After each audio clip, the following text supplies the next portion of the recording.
Hello,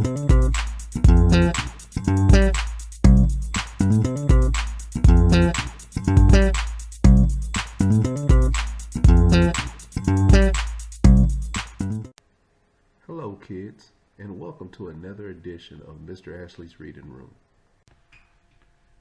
Today's story is titled The Year We Learned to Fly. It is written by Jacqueline Woodson and is illustrated by Rafael Lopez.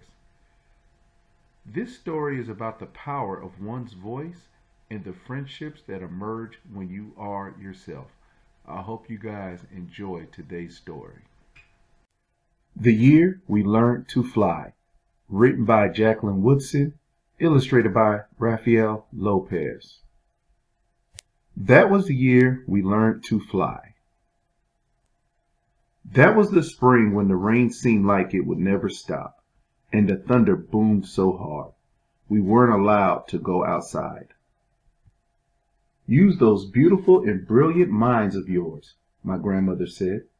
Lift your arms, close your eyes, take a deep breath, and believe in a thing. Somebody somewhere at some point was just as bored as you are now. So my brother and I closed our eyes, and for a few minutes that first day, we weren't stuck in our apartment anymore. We were flying over the city we'd known our whole lives, but it was suddenly different, exploding with every kind of flower we'd ever dream of growing. That was the summer we learned to fly, when my brother and I couldn't stop fussing with each other over whose turn it was to wash the windows, to feed the dog, to clean the kitchen.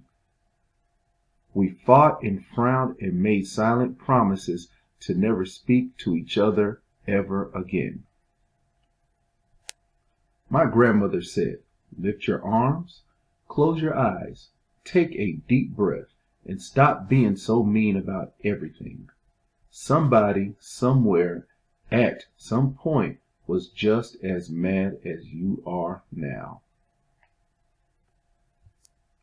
So we did, and as the soft wind took us out over the city and past the windows of kids who hadn't yet learned to fly, my brother and I reached for each other's hand, flying and diving and laughing, and leaving all of our mad far behind us. That was the autumn our rooms felt too big and lonely, with only us in them and the darkness coming on so fast. But while we hugged ourselves against the too quiet of it all, we remembered that we didn't have to be stuck anywhere anymore. My grandmother had learned to fly from the people who came before.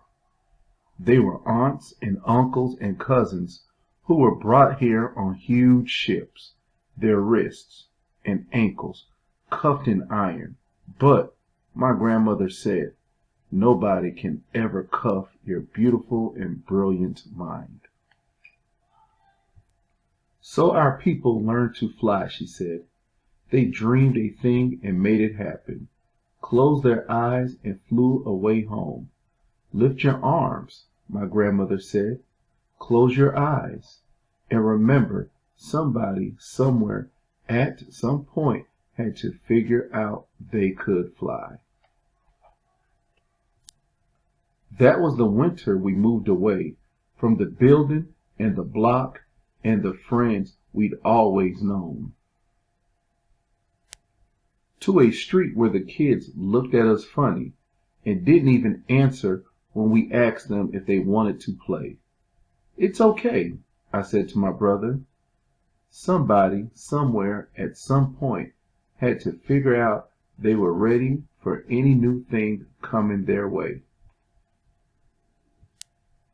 So like the people who came before us, we lifted our arms even higher, closed our eyes even tighter, breathed in even deeper, and flew the way we'd always known how to, free as the aunties and uncles and cousins who'd come before us, free as our own beautiful and brilliant minds. For a long time, the kids on the ground watched us. Then one by one, they lifted their arms. One by one, they too learned to fly. Here is the accelerated reader information for today's story. Teachers, you could pause the screen and take down that quiz number. And students, good luck on the test. That's our show for today. And as always, kids, keep reading, keep learning, and keep reaching for the stars. Until next time, I'll see you right here in Mr. Ashley's reading room.